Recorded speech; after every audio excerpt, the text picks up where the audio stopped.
Friday, friends. Thanks so much for joining us for another episode of the MurderMurder.news podcast. These weekly episodes double as weekly meetings for our very own true crime cults.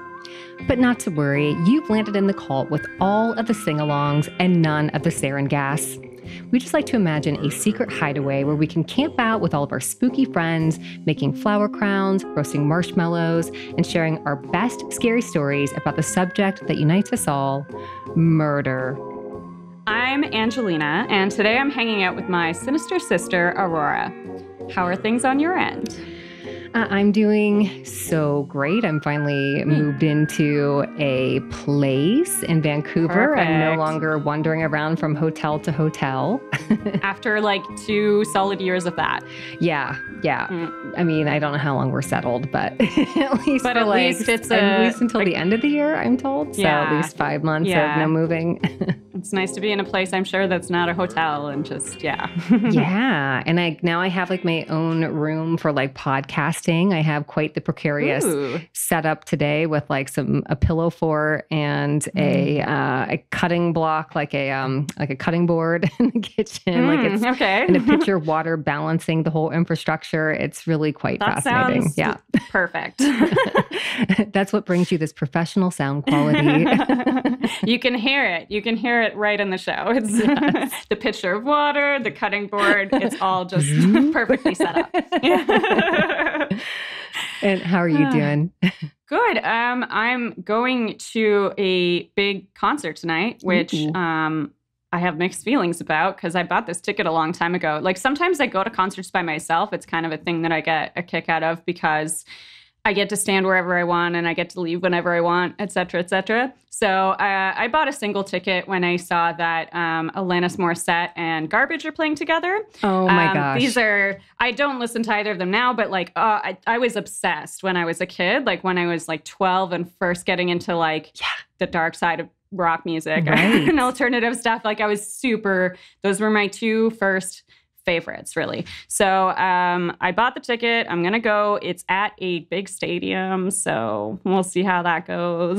Well, that's a good like foray back into the music world in this like weird space that we're in. But that sounds amazing.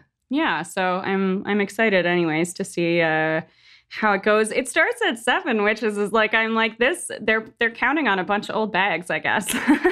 So I'm thankful for that because I'm going to go to sleep at a normal time. That's great because a friend here in Vancouver just invited me to a concert next Tuesday and I'm going to have to decline because it's doors at 7 and that means like the opener is at 8 and like, and then like the real performers start at like 9 and I'm like, no, like. If they're on time. That's if they're on time. There's no way. Like I am a grandma, I will be in bed. What kind of concert was it or will it be? It's somebody from like the early 2000s Airborne Toxic event. I don't know if you remember them. There's a song they did sometime before midnight and I would sing it for you, but I'm so bad at singing it would be terrible. But like you'll recognize it. It was on like MTV and stuff at the time. It's like some 2006 LA band, but it was really popular. I'm sure it made like top 40s kinds of like charts, but not like in a top 40s way, like as an alternative band. Like they were good. Right. I liked them. Like I remember listening to them, but I am old and I will be in bed. Well, too bad. I guess you'll get to hear the stories about it from the next day. That's so whatever. Right. Well, we like to think of all of you as honorary monsters just because you tune into our show week after week. But if you'd like to make things a bit more official, you can join the MMN commune on Patreon. Perks include your own flashy title like Grandmaster of Goats, a shout out on the show, and of course, exclusive access to our regular patron-only content.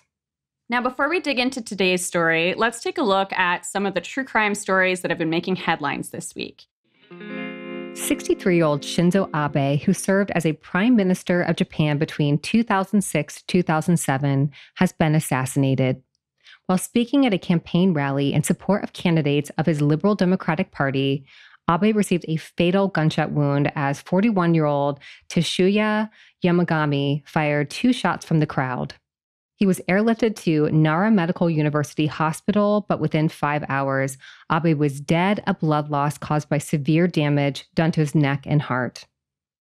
Yamagami, a former member of Japan's Maritime Self-Defense Force, was arrested at the scene.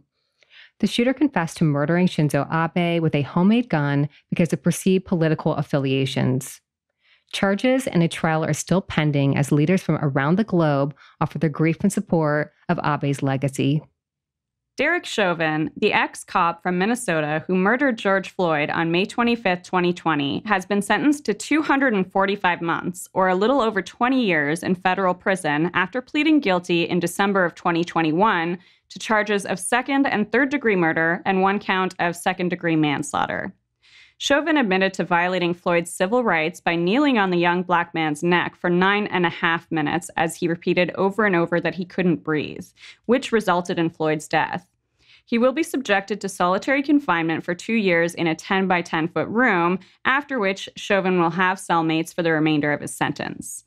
The former officer offered his condolences to the Floyd family for their loss, but did not apologize. We'll be right back after a quick commercial break from one of our fellow Darkcast podcasts.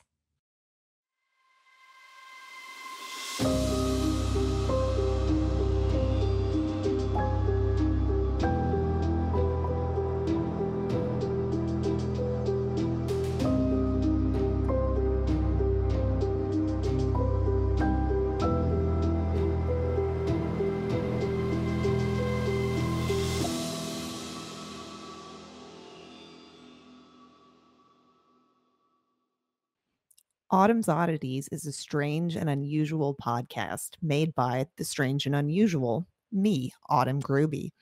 Each week, I'll be taking you through some of the creepiest cases true crime has to offer. It won't only be true crime, I'll also be covering cryptids, haunted places, haunted things, and the true stories that inspired horror movies. Listen every Monday and Friday for new episodes. And remember, if it's creepy and weird, you'll find it here.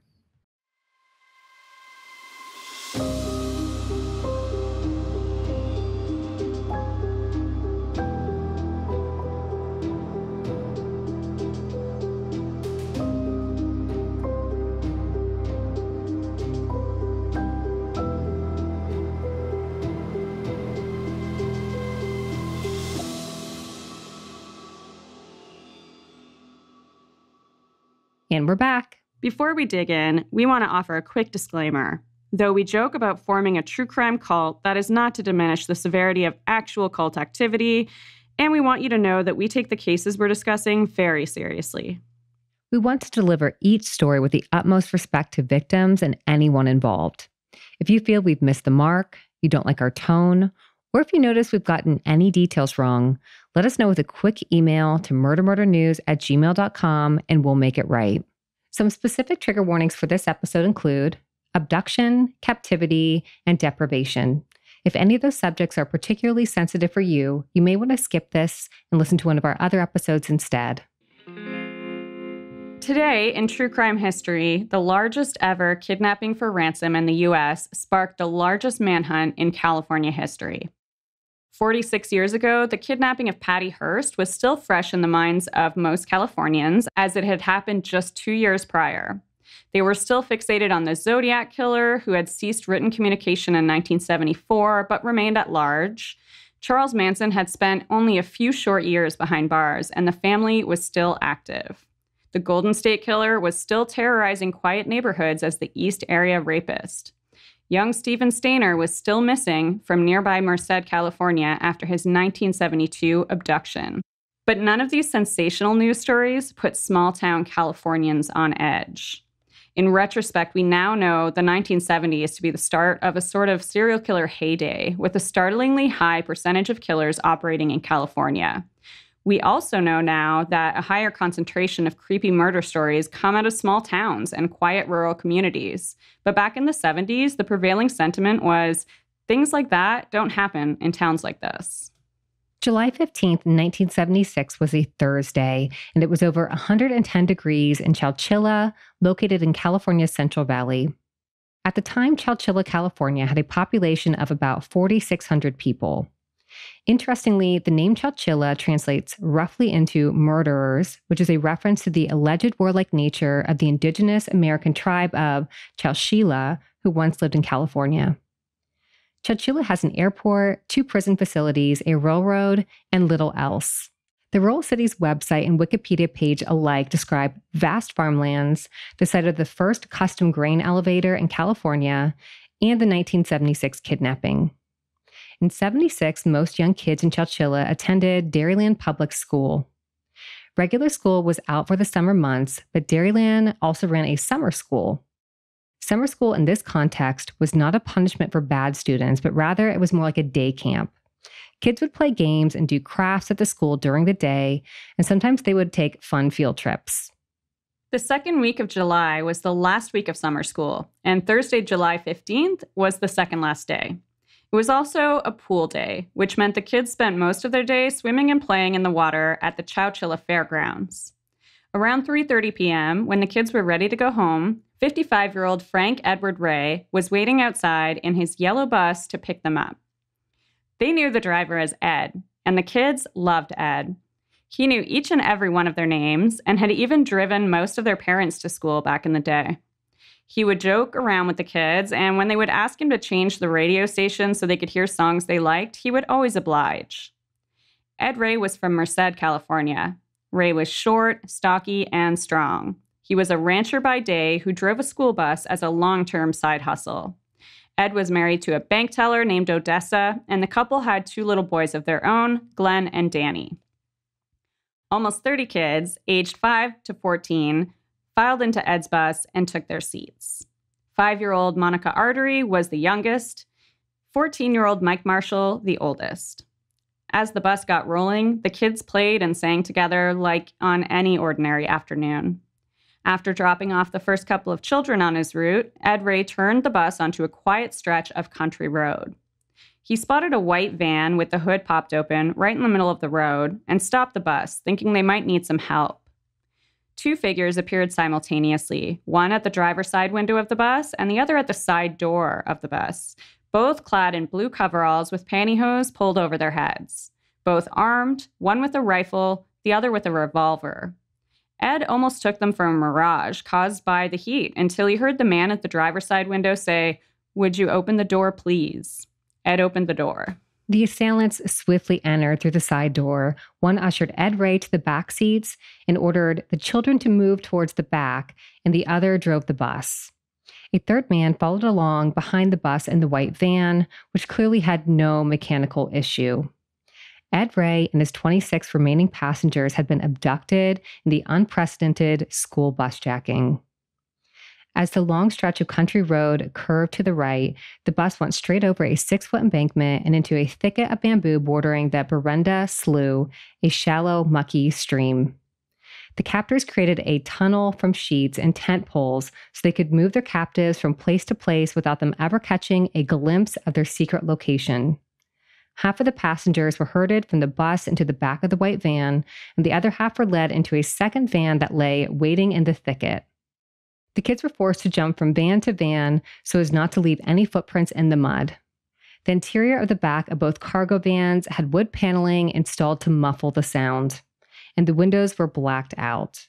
It was impossible to see anything inside or out. Wow, I can't believe how well they, thought through this. This is so intentional. Just wait. There's moments of that, and then there's moments of the very opposite disaster. Because I've heard this story from Esther Ludlow's podcast, Once Upon a Crime. So I'm vaguely aware of it, but it's been years. But the fact that they had any plan, I didn't recall. But this is so sad. Yeah. There was a lot of planning in it. Yeah. Oh, definitely. Definitely very, very deliberate. Had plenty of time to back out. That's all I can say. And they did not. The victims endured 11 long hours of road travel in near asphyxiating conditions. The air was thick and hot. Ed and the kids could barely breathe at times. There were no bathroom breaks. Nearly everyone had soiled themselves. Some still wore their damp bathing suits from the pool. If they cried out, their captors would bang on the sides of the van, telling them to shut up. Along with Ed Ray, a 12-year-old girl helped keep up morale by instigating sing-alongs to some of the kids' favorite songs, from If You're Happy and You Know It to Boogie Fever. On the Fox News podcast about the kidnapping, Survivors recall smelling a strong stench of gasoline when the driver was presumably filling up, but said they couldn't see, hear, or smell anything else that gave any indication as to where they were or where they were going. When they arrived at the site, the kidnappers again utilized the ad hoc tunnel of sheets and tent poles to disguise the location. They took Ed and the children out of the vans one by one, asked their names, and made them strip down to their underwear or bathing suits. Some of the kids stood up to their captors. A 6-year-old boy threatened to kill them if they hurt his younger sister, who had also been abducted. A 7-year-old girl declared, "You don't know who you're messing with," pleading that her father was a wealthy and influential tough guy who'd never let them get away with this. A 10-year-old blind boy threw his shoes in one kidnapper's face when he was asked to take them off. They were then led down a ladder into a small underground bunker that was actually a rented moving truck like a U-Haul truck, which had been lowered into a hole in the ground and buried. Dirt compressed the sides and top of the truck to the extent that Ed Ray was certain the whole thing would cave in and they would be buried alive. "We're goners," he declared. The 3 men pulled up the ladder, then dragged a steel plate over the opening, weighing it down with 2 heavy tractor batteries. They covered it with plywood and shoveled dirt over top. Ed and the children panicked. Their captors had stocked the truck with bread and peanut butter, Cheerios, potato chips, and bottles of water, but it was only enough for one small meal. The group had been abandoned in their underground enclosure with no idea of how long they could expect to be there. There were shoddily constructed bucket toilets built into the wheel wells of the truck and some mattresses to lay on, but the space was cramped and stuffy and smelled of urine. The kidnappers had rigged up a makeshift ventilation system with pipes and fans to keep the air circulating, but pretty early on, the fans were failing. After 12 hours underground, the group already began to run out of food. Some children were vomiting from the heat, and the putrid odor only served to worsen the air quality inside the buried truck. The roof was slowly caving in, with dirt trickling in on them. They knew they would have to act fast if they wanted to survive long enough to escape. Meanwhile, parents grew concerned almost immediately after the abduction. Ed Ray had been driving that bus for over 20 years, and he was always on time. By the time the first child on the route was to miss their stop that was late by 15 minutes, their folks knew something was wrong. Several parents called in reports to the local police station, and the search was on for Ed and the kids. The 5-year-old boy, who had been the last dropped off before the abduction, was the initial focus of the investigation. He was interviewed by local police and the FBI all night long. We talked about some of the sensational cases that cropped up around this time in California. We mentioned that the general sentiment among small-town people was that things like this don't happen in places like this. But the inexplicable disappearance of their loved ones, Chowchillans began to fear the worst. As search parties assembled, a posse combed the land on horseback, dreading the discovery of bodies and news of the next serial killer. An unnamed state trooper's wife was quoted in an article on Vox.com saying, quote, "We thought it was UFOs, and it seemed like it had to be. No way it could be anything else." Commander Bill Ward of the Madera County Sheriff's Department had a more logical outlook of the situation. "I guess I'm a fundamentalist on this," he said. "But I can't help but think anybody who would do this, who would take boys and girls and kidnap them, whatever their motive, can't help but be psychotic. Whether it's political, whether it's self-serving, I can't help but think it's psychotic." One newspaper report even speculated that Ed Ray had abducted the children, enraging his wife Odessa, who was also missing a loved one. But with no evidence to work with and no ransom note indicating any kind of a motive in the abduction, which we'll get back to, there were no clear answers and nothing to report on. Dairyland school board officials and law enforcement combined to scour Ed Ray's route, determined to track down the big yellow school bus. When it was nowhere to be found, an aerial search got underway. In the 70s, few things were as popular as CB radios, and most families had one. Folks in Chowchilla lit up the airwaves with speculation and investigative chatter. All of Chowchilla was abuzz as an investigation was launched into the mysterious disappearance. 400 reporters were in town on business, which made one reporter for every 10 residents. Allegedly, one such reporter arrived via a San Francisco airport, from which she took a 3-hour cab ride to Chowchilla with a bill of about $400 just to get in on all of the action. 50 FBI agents were stationed in Chowchilla. The Salvation Army brought in food trucks. A call center was set up with 60 press phones and operators provided by Pac Bell. Chowchillans came together for an all-night vigil in all of the city's public buildings. Shortly before 9 p.m., a police sergeant located the missing school bus near the Berenda Slough, but still no sign of Ed Ray or any of his 26 passengers. Underground, one 12-year-old girl acted as a babysitter for most of the younger children trapped with her. The babysitter, who we unfortunately couldn't find the name of, was the same girl who had inspired most of the singing along the group's grueling 11-hour van trip to keep up morale. 5 impressively resourceful and heroic children worked quickly to orchestrate their escape.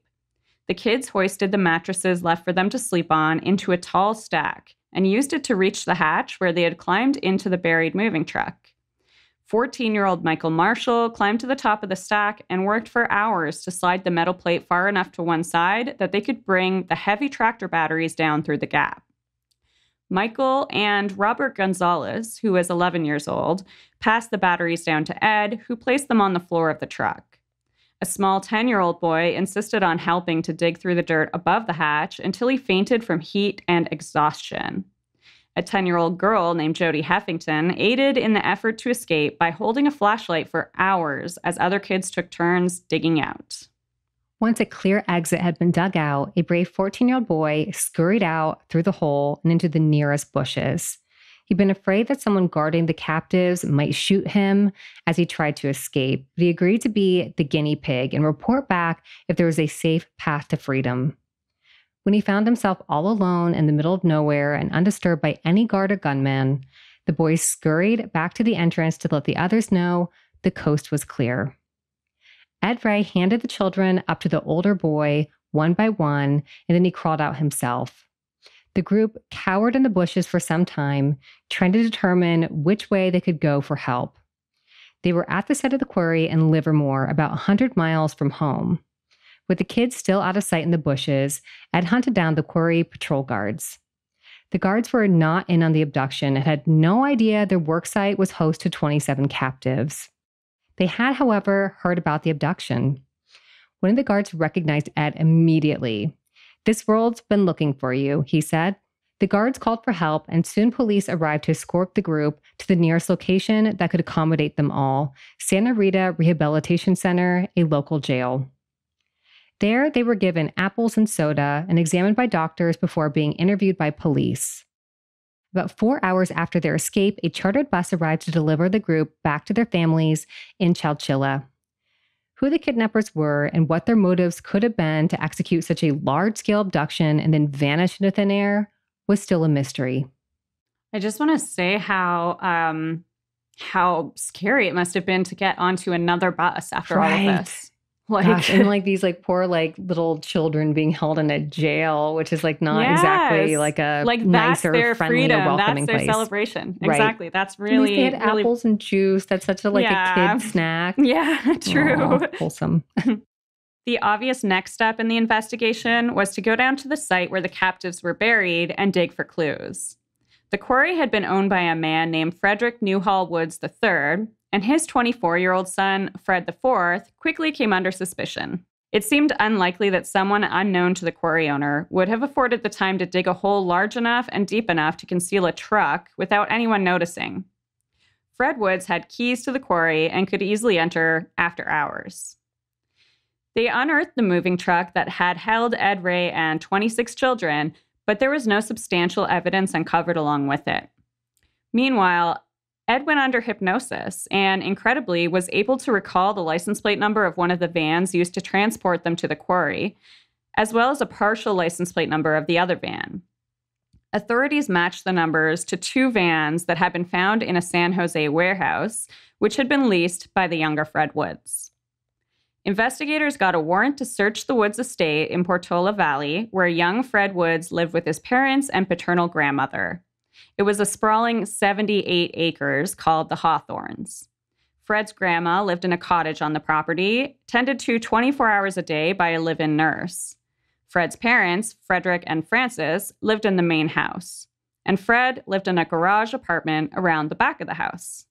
Cars were Fred's hobby, and he had over 50 of them on the property. He ran a business buying, fixing, and selling cars with his best friends, brothers Rick and Jim Schoenfeld. According to the neighbors, the guys spent more time firing off shotgun rounds and shooting out the windows of their cars for fun than they did actually working. The trio dressed to the nines as fake cowboys, trying to cultivate these tough guy personas and sway their local reputations as bumbling brats. Portola Valley is one of the richest towns in America, and the Woods were multimillionaires. The Schoenfelds were also pretty well off. Rick and Jim's father was a wealthy podiatrist in Atherton. Fred Woods III was wholly uncooperative with the police, answering their questions only by saying, "I can't say if I have one son or 10 sons."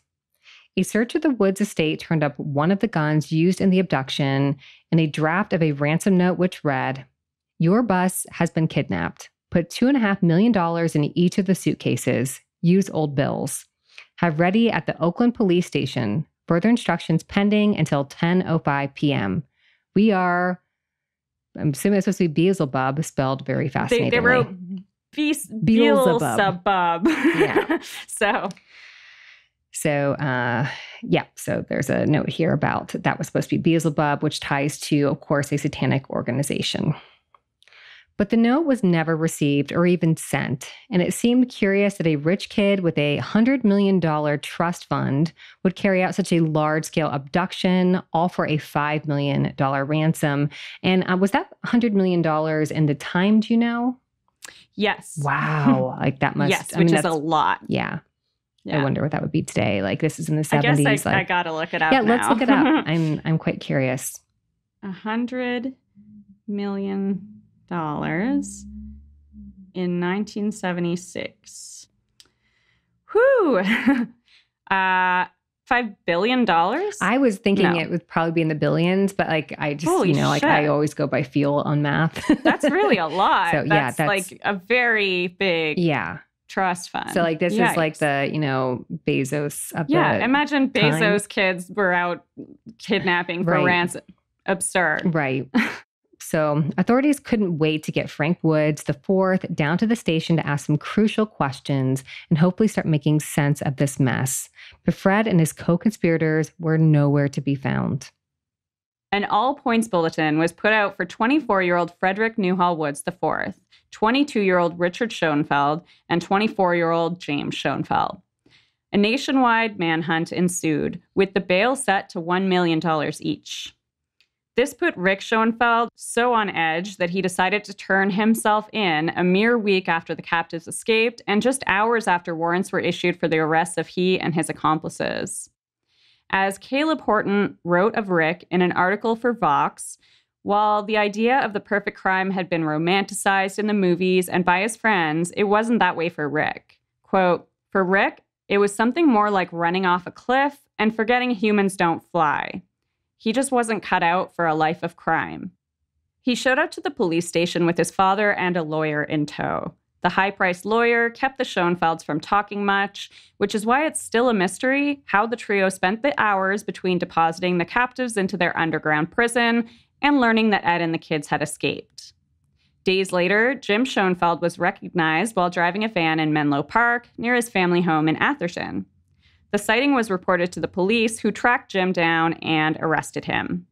The same day, Frank Woods was discovered to be hiding out in Vancouver, British Columbia, home to Aurora. Yeah. Finally, Chowchillians would get some answers to the questions that had been gnawing at them. Why kidnap the busload of children driven by Ed Ray? Why would 3 wealthy young men need ransom money? What had been their master plan? And where had these guys been ever since the hunt began for the 3 perpetrators? This whole mess had begun with a viewing of Clint Eastwood's Dirty Harry, which inspired Fred Woods to dream up the perfect crime. Dirty Harry saw a villain hijacking a school bus in San Francisco and asking for ransom money and a flight out of Santa Rosa before fleeing to a quarry where he'd held a child at gunpoint. Things didn't work out so well in Dirty Harry, as characters based on Woods and the Schoenfelds noted in the TV movie about the Chowchilla abduction. Basing their outline of the perfect crime on a movie about a botched kidnapping was their first mistake. We needed multiple victims to get multiple millions, and we picked children because children are precious, James Schoenfeld said. The state would be willing to pay ransom for them, and they don't fight back. They're vulnerable. They targeted Chowchilla because, in contrast to San Francisco, it had long stretches of country roads with no witnesses standing by. The mention of a quarry in Dirty Harry was too much of a coincidence for the guys to ignore. Fred's father ran a quarry. It seemed an ideal place to hold their captives while they worked out the details of the ransom. As harebrained as it all sounds, Fred, Rick, and Jim had actually spent nearly 18 months planning the abduction. Their parents had cut them off, their businesses weren't particularly profitable, and they had a taste for luxury cars. These rich kids weren't plotting to pay off huge debts or fund drug addictions. They hadn't gotten themselves into some kind of trouble that the criminal act might somehow get them out of. They just wanted Ferraris. And when they heard Ronald Reagan announce a $5 million surplus in California, they decided the government wouldn't miss a measly few million and started working out how to generate ransom money. Notebooks discovered at the Woods estate detailed the trio's grand plan. They would need a bus, a plane, and 3 vans. They would disable the school bus driver with chloroform. They'd arranged to pick up ransom money somewhere isolated in the Santa Cruz Mountains. They'd drop decoy dummies and parachutes from a plane flying overhead while the guys went to retrieve the parcels of money. They would get X-ray trucks, gas masks. They made homemade bulletproof vests with scrap metal. To avoid being detected after obtaining the ransom, the guys would ask for used bills. They would use a microwave to destroy any bugging devices, and they wouldn't spend the money for 7 years. They had jotted down their intent to burn the notebooks, which they clearly never got around to. Despite all the time spent planning and all the details worked out in the notebooks, the scheme of how exactly to obtain the money without being arrested was always pretty fuzzy. Quote, pick up the money using an illusion like magic, they wrote. Neither Frank Woods nor Rick or Jim Schoenfeld made any attempt to learn magic. They spent time digging at the quarry, burying the truck, reinforcing its walls, and constructing the toilets. Fred rented a trailer in Reno as a safe house. He got a fake passport under the name Ralph Snyder. The guys drafted up a ransom note riddled with spelling mistakes and clues to their identities. They never worked out who to send the ransom note to or how to get it to them. They noted down the names of their victims and gathered items of clothing from each of them in hopes that it would help them obtain the money. And then as their 27 captives lay waiting in their underground pen, Fred Woods started brainstorming how to get their ransom request out there. He called the police station and was met with a busy signal.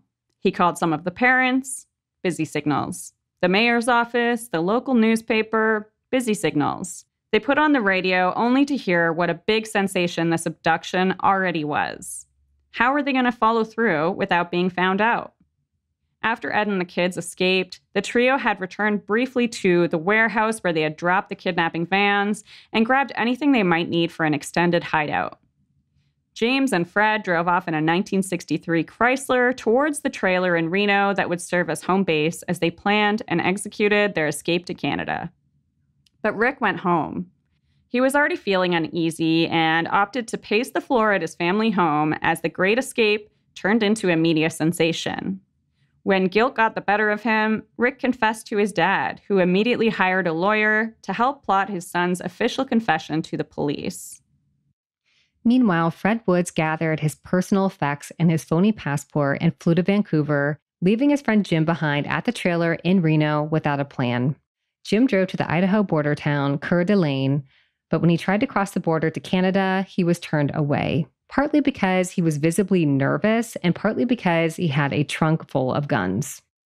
He had a pawn shop to sell the guns and then gave the border another try, but Border Patrol agents found 2 pistols and 2 shotguns that Fred had stashed in the car before he took off, which Jim had somehow missed when gathering guns to sell.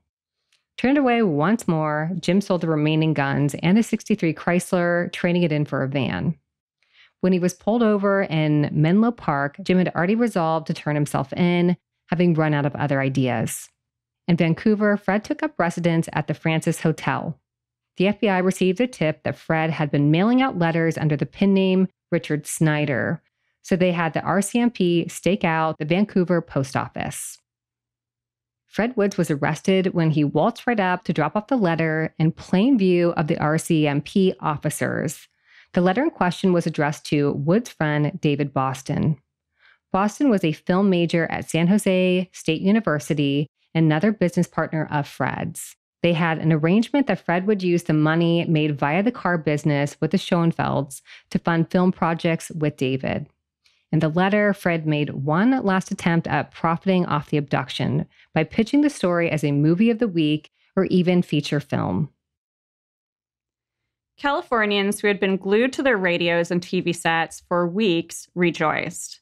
As Horton wrote for Vox, quote, "It felt impossibly fitting that all three of these kidnappers had self-consciously styled themselves like cowboys and were brought down by a community of real ones."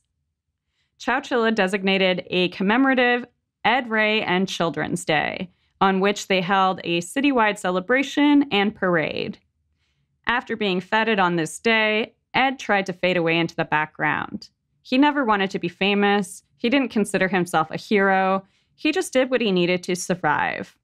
Ed got a big German Shepherd guard dog named Buddy and retreated to his quiet farmhouse to live out the rest of his days. Ed Ray wasn't alone in trying to put the abduction behind him. After the initial celebration, Chowchillans kept quiet about the incident out of respect for victims and for their families. The vast majority of the children had PTSD and had already had to rehash things more than they would have liked in order to seek a fitting sentence for their captors. Kidnapping for ransom has a minimum penalty of 7 years in prison, while kidnapping with bodily injuries carries a mandatory life sentence without the possibility of parole. The podcast by Fox News detailed the ordeal the victims had to endure when proving that bodily harm had taken place. Doctors' notes about kidney infections brought on by the inability to urinate in the company of fellow captives. Photos of small cuts and bruises. Witnesses' testimony about skin rashes from sitting in wet bathing suits or pants soaked in urine for all the nearly 80-hour ordeal. The group was re-traumatized before a judge after the kidnappers pled not guilty to 5 charges of kidnapping with bodily harm. They initially also pled not guilty to charges of kidnapping for ransom, as the defense tried to suppress some 4,800 items of evidence that they claimed were illegally obtained. But Judge Deegan denied a key defense motion to quash the search warrant used to find the ransom note and other evidence against the suspects. The men changed their pleas to guilty, and Madera County prosecutor David Minier moved to drop 18 robbery counts against the 3 men as a condition of their guilty plea. They were tried on the bodily harm charges, found guilty, and given the mandatory sentence, but their convictions were overturned by an appellate court, which found that physical injuries sustained by the children did not meet the standard for bodily harm under the law. They were resentenced to life with the possibility of parole. Richard Schoenfeld was released in 2012, the same year Frank Edward Ray passed away of cirrhosis of the liver at 91. James Schoenfeld was paroled on August 7, 2015. So far, Frank Woods has been denied parole 17 times for various reasons, including his continued minimization of his crimes and disciplinary infractions for possession of contraband pornography and cell phones. Woods was the subject of a workers' compensation lawsuit in 2016, which revealed that he had been running several businesses, including a gold mine and a car dealership, from behind bars without notifying prison authorities. Also in 2016, the 25 surviving kidnapped children settled a lawsuit that they had filed against their captors. Having endured years of panic attacks, nightmares, and even personality changes, the victims' lives were forever altered by the event. Many victims had developed new fears of things like the dark, the wind, cars, mice, dogs, and hippies. One victim shot a Japanese tourist whose car broke down in front of his home with a BB gun. Many suffered depression, substance abuse issues, and some were even jailed for doing something controlling to someone else, according to Wikipedia. The victims received a settlement of an undisclosed amount paid out from Frederick Wood's trust fund. One survivor stated that they had received, quote, enough to pay for some serious therapy, but not enough for a house. Frederick married 3 times while in prison and has purchased a mansion about 30 minutes away from where he is currently serving time. In March of this year, Frederick Newhall Woods IV was recommended for parole once more.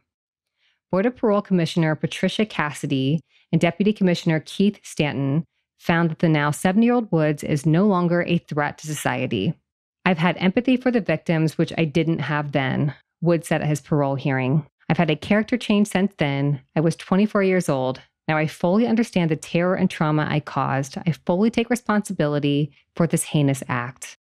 The commissioner's decision for parole will become final anytime now. As we record this episode in mid-July, we're talking later this month. Once final, Governor Gavin Newsom will have 30 days to review it and call for a full board review if he so chooses. However, Newsom is unable to block the parole decision because it's not a murder charge. It was actually Gavin's late father, Judge William Newsom, who reduced the kidnapper sentences in 1980, pointing out that the men had committed no serious bodily injury.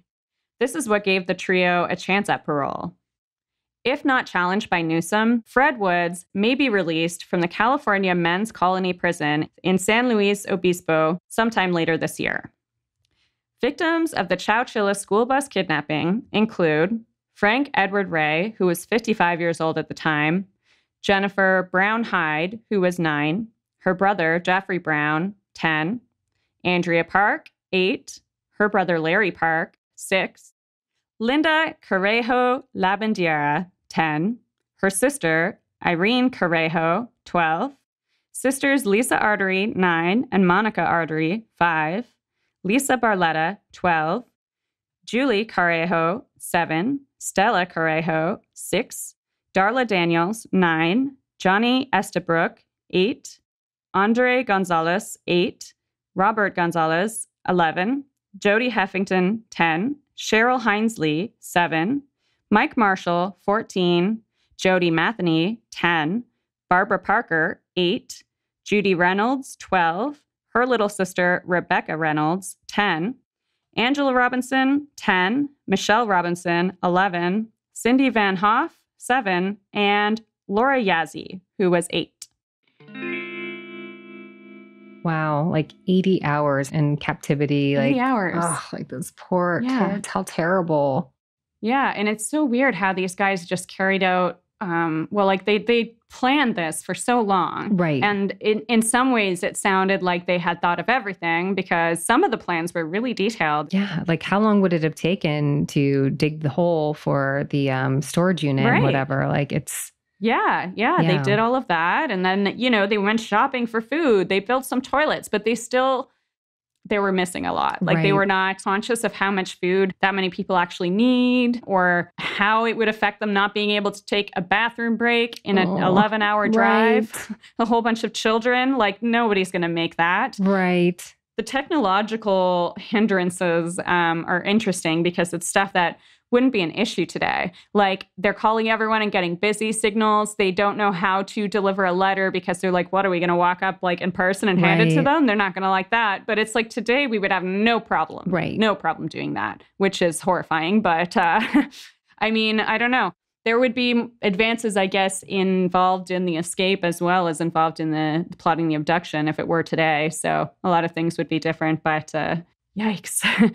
I think it was the guy who wrote the article for Vox, Caleb Horton, which, by the way, is like a gazillion pages long, very in-depth. And this guy went to Chowchilla a few years back just to sort of reinvestigate it as a historical event. Right. And I recommend reading that. And I also recommend following him on Twitter. He like posted all these pictures he took in Chowchilla. It really paints the picture. So like very, very cool. But he mentioned at a point that it really just sounded like it was planned by some guys who had never been told no.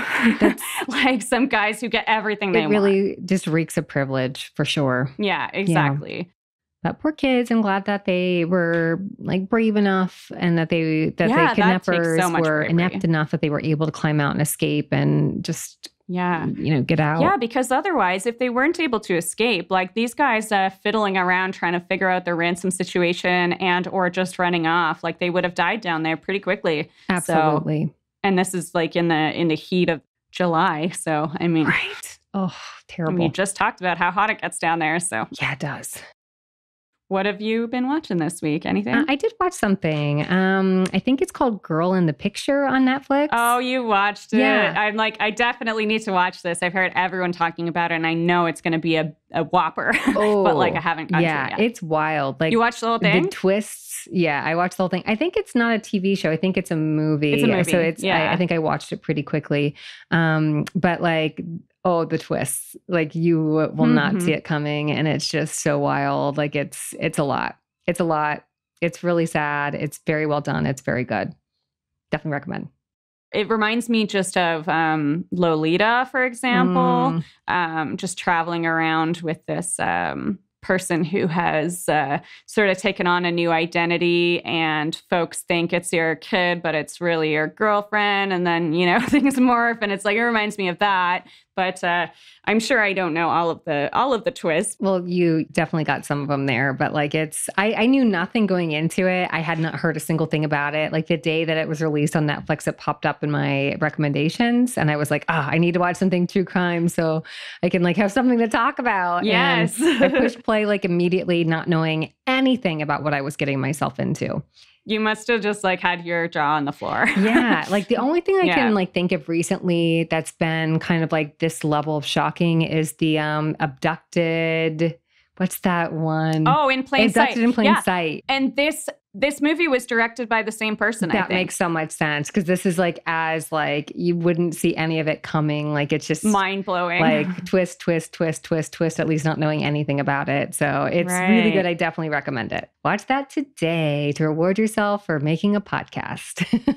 And that and the new episode of Only Murders in the Building. I will be doing that immediately after this. Yeah. How about you? Well, I only really watched the made-for-TV movie about the Chowchilla abduction, which was called Vanished in Plain Sight. Ooh. So it's actually a similar name to Abducted in Plain Sight, which I was like, this sounds familiar. But it's really cheesy. It's 90s. So it has that vibe. It has this like hokey music throughout, and it's kind of feels like a Lifetime movie where like the moral of the story is like, I don't know, true friendship, or, you know, and you're just like, this is a really weird treatment of horrific crime. But okay. I mean, it's interesting. It's just, it's an interesting angle. I don't know. Like, if you're really bored, you could watch it, but you're not going to learn anything new after you've heard this. So not from that. I'd more recommend the article, and the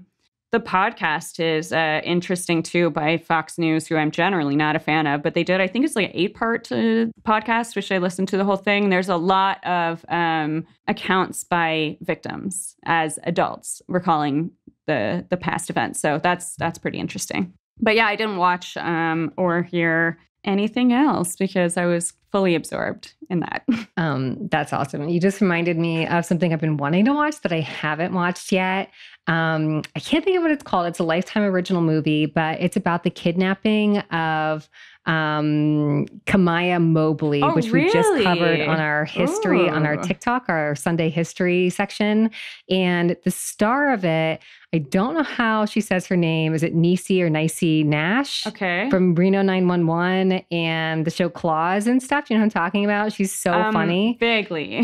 Amazing. She's also in Scream Queens, I think. She's the cop. Oh, interesting. Okay. She's so funny. And like, she's one, like, I will always remember her performance in Reno 911. Like every scene she's in, she's just like lights it up. She's so freaking hilarious. Huh. So she's in it. It's, of course, it's about a kidnapping. It's serious. Yeah. It's not a comedy, but she's been doing some more serious roles with Claws and stuff, which is kind of half drama, like a dramedy kind of thing. I just looked it up. It's called Stolen by My Mother. Stolen by My Mother. Mm-hmm. And I was having a hard time finding it. How do you watch Lifetime movies in Canada? You use a VPN or you just download it, I guess. I downloaded it, which I feel really bad doing. It's hard, though, to track these things down. I like to give people my money, but like sometimes they won't take it. Sometimes you got to jump through hoops, and they're like, no, Canadians can't watch this. And you're like, well, sorry. I will try to figure it out with a VPN, but I did just manage to download it. Like there was only like one seed, so it took like 3 days to download it. I was trying to watch it before I made the TikTok. Yeah, exactly. But now it's downloaded and I'm going to watch that today. Cool. And sit in the one air conditioning unit I have in my apartment. Nice. Well, I guess that's enough murder for 1 week. If you disagree and could use just a smidge more murder, you can get your fill on MurderMurder.news, where we post the latest in true crime news every day of the week. You can also find us on Instagram at MurderMurder.news, on Twitter at MurderNews, on TikTok at MurderMurder.news, and on Facebook, you can find us just by searching for MurderMurder.news. And while you're on Facebook, searching for Murder Murder News, you'll also see our little group pop up, which you'll want to make sure you're a member if you enjoy things like live virtual events, which we're finally starting to dream up some more of. So keep your eyes peeled. And meeting new spooky friends for book club. We're currently reading Just Like Mother by Anne Heltzel, and we'll meet to discuss that one on Zoom on Sunday, July 31st, which means you still have plenty of time to get reading. Yeah, it's not that long and it's really good. So I just finished it. Very creepy. I really liked it. Yes. It seems very appropriate for what is going on in the U.S. right now with Roe v. Wade.